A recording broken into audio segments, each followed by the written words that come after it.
Hey, welcome to Graphic Policy Television, GPTV. I'm Brett. We're continuing AfterShock week with a review of another trade. This is the first volume of The Last Space Race. It is Pale Blue Dot is the subtitle.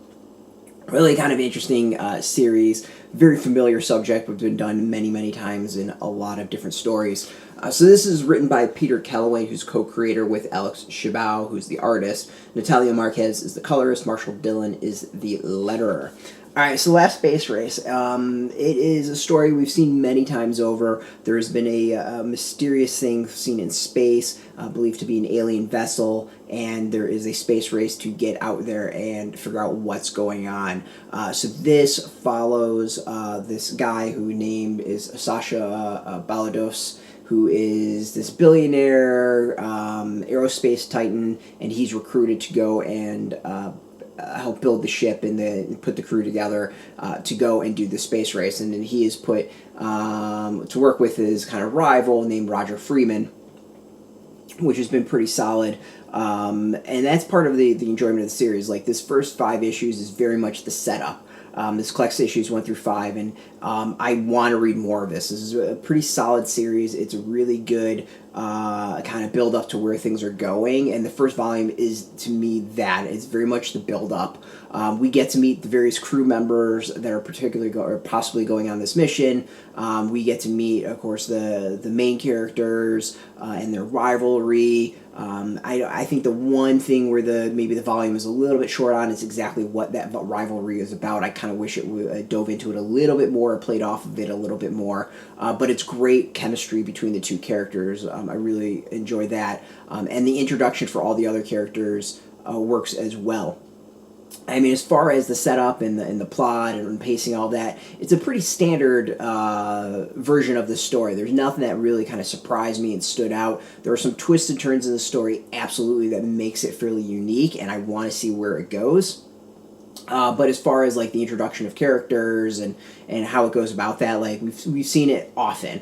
This just does it well. It's entertaining. It's really interesting to see everything kind of come together. And definitely the story, with about the 5th issue is done, the story ends in a pretty solid spot. So, next volume would be really interesting to see where that picks up and where it all goes. It also gives us, I think, a very different view as to what this sort of situation would happen. Like, what happens when the world finds out that there's possibly aliens out there? Is this going to be a unite everyone together, or is everyone just going to start beating the crap out of each other because they all see opportunity? This does a very interesting take on that story-wise. The art is pretty cool, so there's some beautiful art in here. Really, really gorgeous stuff throughout with the colors and the images. I'm just going to show some of the pages from the first issue. There's more kind of like that planet, beautiful. I mean, it's just a really, really pretty design. I don't want to give anything away,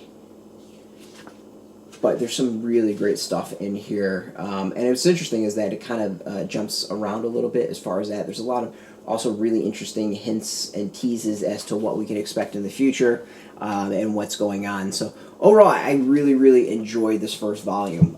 As far as extras, we get some covers, just try not to ruin anything, and some sketches. Not tons as far as the extras in this book. It's a little bit more skimpy compared to some of the other AfterShock releases, but it's still really solid. So if you like space adventures, that idea of aliens coming and the race to go and meet them, this is right up your alley. This is a pretty solid read. I enjoyed it. I want to see more and see where it goes. I want that next volume to see what the next chapter is. And even ending on this chapter, you get some really interesting philosophical debates about what it all means and more of the themes of this first volume.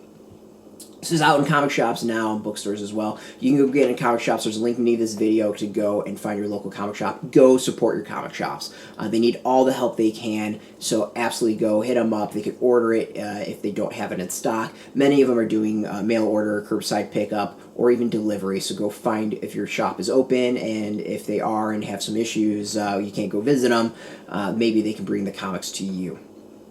If you don't have a comic shop, we got links beneath this video. They're affiliate links, so we get a small percentage. By doing that, you help support our site, though, so thank you. And speaking of support, I want to thank AfterShock for hooking us up with a review copy. We appreciate it, and thank you for watching. Now, if you're into comics, if you're into AfterShock, check us out every single day at graphicpolicy.com. We're on Twitter, Facebook, YouTube, Tumblr, all at Graphic Policy, keeping it nice and consistent. So until next time, keep reading those comics, and keep it geeky.